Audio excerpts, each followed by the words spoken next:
वो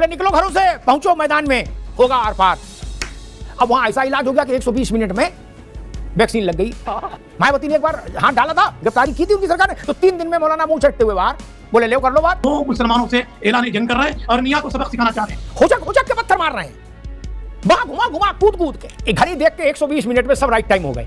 क्या वैक्सीन का कोर्स 120 मिनट पूरा हो गया। 20 मिनट में स्थिति इतनी कूल हो गई कि ठंडा ठंडा कूल हो गया। तो पुलिस वालों तुम्हारे हाथ का बाजू काट देंगे इंशाल्लाह। तो उन्होंने पिछवाड़ा लाल कर दिया। उनकी खातिरदारी हो रही है। अब वो करे या अल्लाह किसी तरह रहम कर।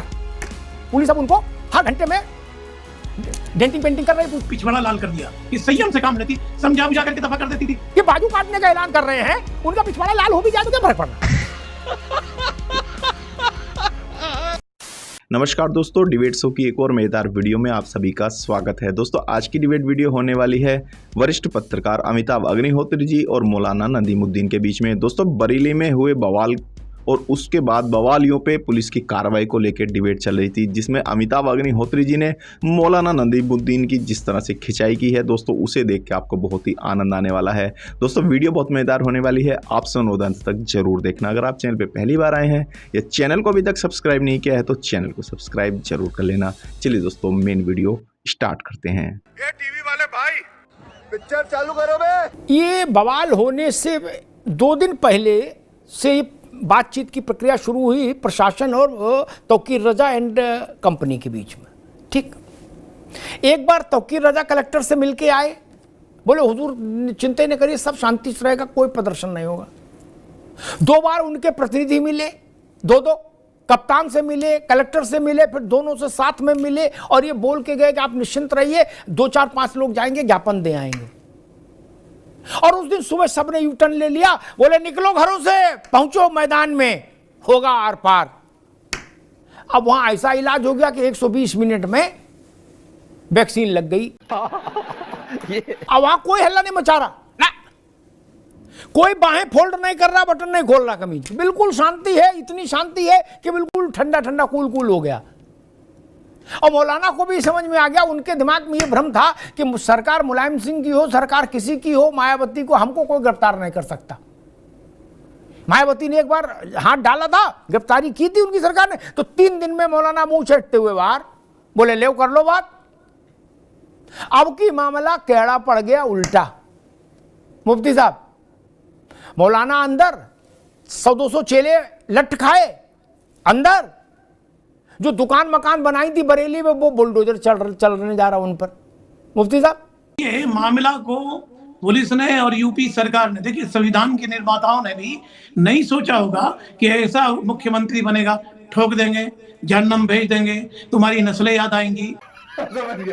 मैं कहता हूँ योगी सरकार पक्षपात कर रही है। ये कर्मी सेना के लोग आगरा में एक एमपी को मार डालेंगे, काट डालेंगे, उसके पैर तोड़ डालेंगे।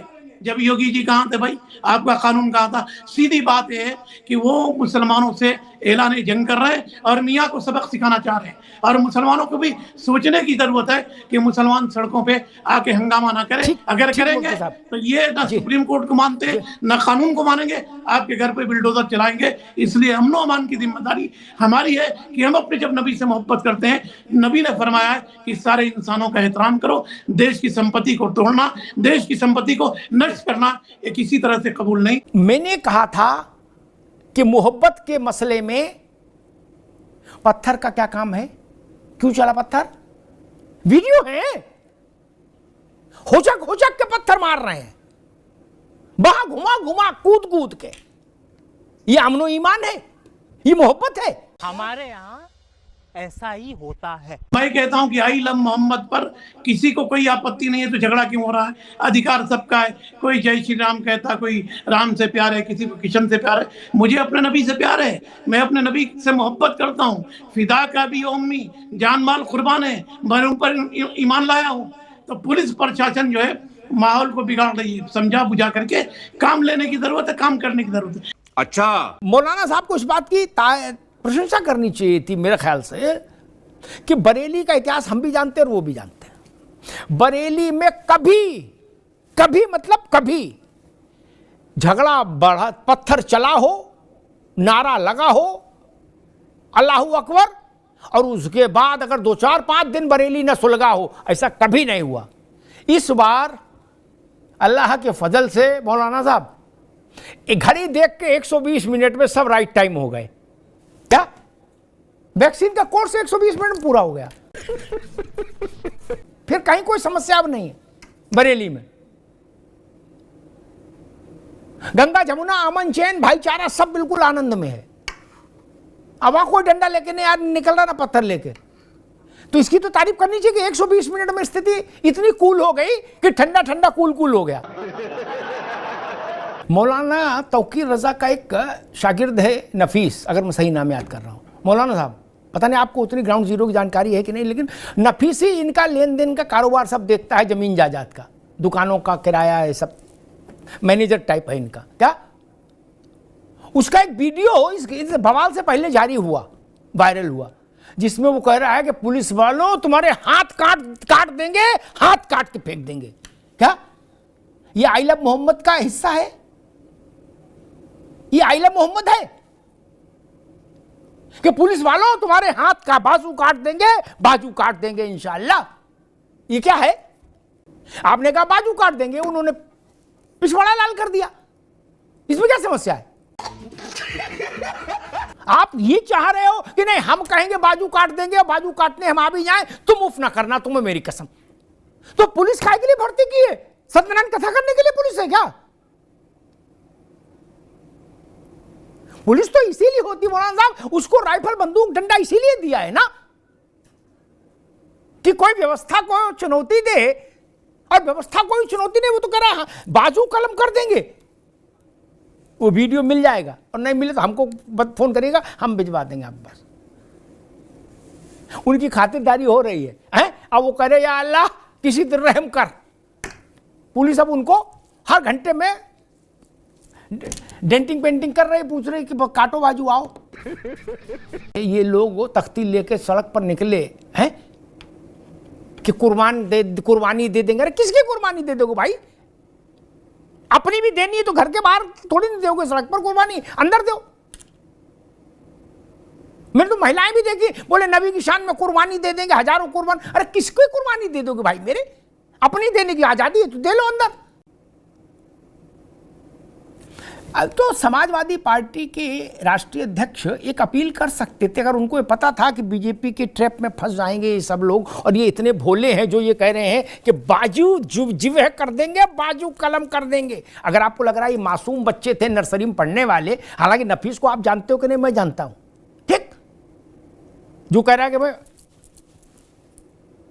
तो अखिलेश जी को इनके नाम एक अपील नहीं जारी करनी चाहिए थी कि तुम्हें मेरी कसम, भाजपा की चाल को समझो, अल्लाह का वास्ता तुम्हें मेरी कसम बाहर ना निकलना। सब मौज ले रहे थे, बोले हां बाजू काट दो। अब भैया अब लाल हो गई देह तो रोना चिल्लाना मच रहा है। ये सिलसिला तो पुराना है मुफ्ती साहब। दो चीजें मैं समझना चाह रहा हूं, शुक्र में क्या खास है एक, और दूसरा पत्थर पहले से तैयार कैसे रहते हैं। बरेली की दृष्टि देख लो, कहीं के देख लो, पत्थर रेडीमेड मिलेगा 150 बोरा। हमने संभल में भी देखा था, पूरी सड़क पट गई थी पत्थर से। इतना पत्थर कैसे पहले से रख लेते, मतलब के कार्यक्रम करना है। पिछवाड़ा लाल कर दिया, बिल्कुल सही किया। जो लॉ एंड ऑर्डर को भंग करे लाल कर दे। आपकी हिम्मत कहां गई थी? करनी सेना की भी लाल कर देना था, वो आपकी लाल कर देते थे। करनी सेना के वक्त में हिम्मत नहीं हुआ कि जुमा में पत्थर कहां से आते हैं। देखिए जुमा में अल्लाह का हुक्म है, कुरान करीम में एक सूरा नाज़िल से जुमा कि जुमा की नमाज के बाद फजल बांटो, अल्लाह की रहमत बांटो, लोगों से गले मिलो। अगर ये पत्थर जो फेंक रहे हैं या पत्थर फेंका जा रहा, इसकी निंदा ही नहीं है, इसमें कौन लोग हैं वो इंक्वायरी करके उनको सजा देने की जरूरत है। कहां कितनी इंक्वायरी करोगे महाराज? ये आज की बीमारी नहीं ना महाराज। मस्जिद से जो लोग पत्थर फेंक रहे हैं, हमने कहा कि उन पर कार्रवाई होनी चाहिए, कार्रवाई करिए। जो मुसलमानों को बदनाम कर रहे हैं कार्रवाई करिए। मैं कहता हूं कि पुलिस की भी जिम्मेदारी थी कि संयम से काम लेती, समझा बुझा करके दफा कर देती थी। जिस तरह से करनी सेना को समझाया बुझाया गया, कार्रवाई नहीं की गई, यहाँ कार्रवाई क्यों की गई? मैं एक बात नहीं समझ पाया, मस्जिद से लोग निकले हसला लेके, पत्थर लेके, चप्पल लेके, और हिंसा का वातावरण बनाएं और फिर कहा जाए कि मुसलमानों को बदनाम कर रहे हैं लोग। मस्जिद से तो मुसलमान ही निकले होंगे, वहां तो बदनाम करने और दूसरा कैसे घुस जाएगा? मुख्यमंत्री जी अगर शपथ लिए हैं एक समाज सबके साथ व्यवहार करने की, ये थोड़ी है कि उनके समाज के लोग अगर उत्पात मचाएंगे तो संरक्षण मिलेगा, दूसरे लोग जरा भी कुछ गलती कर दिए तो उनके ऊपर सारा जो है इलेक्ट्रिफाइड इफेक्ट आपके हिसाब से ठीक हो जाएगा। ठीक ये भी नहीं ठीक है ना। ठीक, मैं जो समझ पाया समाजवादी पार्टी की तकलीफ ये है कि जरा सा किया, बच्चे थे और मैं पत्थर ही तो फेंके, बाजू तो काटने जा रहे थे, क्या कोई बड़ा काम कर रहे थे? लड़के हैं, चाचा लड्डू दे के विदा कर देते, माला डाल के आरती करके। नहीं, ऐसा क्यों नहीं किया? क्या बढ़िया था गुरु। लेकिन उन्नाव में पुलिस अधिकारी को क्यों मारा गया आई लव मोहम्मद के जुलूस में? अब तो जुलूस किस लिए? मोहब्बत के लिए। और मान लो जुलूस भी निकाल रहे हो, बहुत उत्साह आ गया, तो पुलिस वाले पुलिस के अधिकारी क्यों मारा पकड़ के? और अगर ये मोहब्बत है तो जो जस करी सो तस फल चाखा, फिर क्या समस्या है? फिर विलाप क्यों? आप बाजू काटने निकलोगे तो दूसरा आपको सोन पापड़ी खिलाएगा? क्या उत्तर प्रदेश की पुलिस या देश की पुलिस या सेना सुरक्षा बल इसलिए है कि उनकी बाजू काटने के लिए लोग निकले सड़क पर और वो उनको अगरबत्ती धूप बत्ती दिखाएं, आरती करें?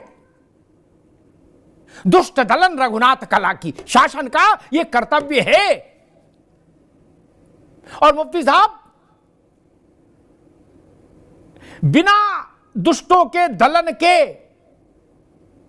ना अच्छे लोगों की हिफाजत हो सकती है, ना अमन हो सकता है। क्या बात है सर, क्या बात है सर। जो लोग ये कह रहे हैं कि सर तन से जुदा, वो दंडित होने चाहिए, वो दंडित नहीं होंगे तो ये फिर जो मोहब्बत आएगी वो फर्जी होगी, नकली। भाई अलग चारा अलग, ये नहीं चलेगा। ऐसे गंगा जमुना और रुमाली और तंदूरी रोटी ये सब बौद्धिक विलास है। फिर तो जब आप इतने बहादुर हो, बाजू काटने जा रहे हो, धर्म युद्ध लड़ने जा रहे हो मौलाना मुफ्ती साहब, तो आपसे एक इल्तिजा है मेरी, फिर आप उनके लिए चिंतित ना हो जो इतने मनवर हैं कि बाजू काटने का ऐलान कर रहे हैं। उनका पिछवाड़ा लाल हो भी जाए तो क्या फर्क पड़ रहा है? वो तो बाजू काटने निकले थे, आगजनी करने निकले थे, सर तन से जुदा करने को निकले थे, तो पिछवाड़ा लाल होना तो छोटी बात है, इसमें आप नाराज क्यों हुए? आनंद लीजिए, टेंशन मत रखिए ऐसी चीजों का।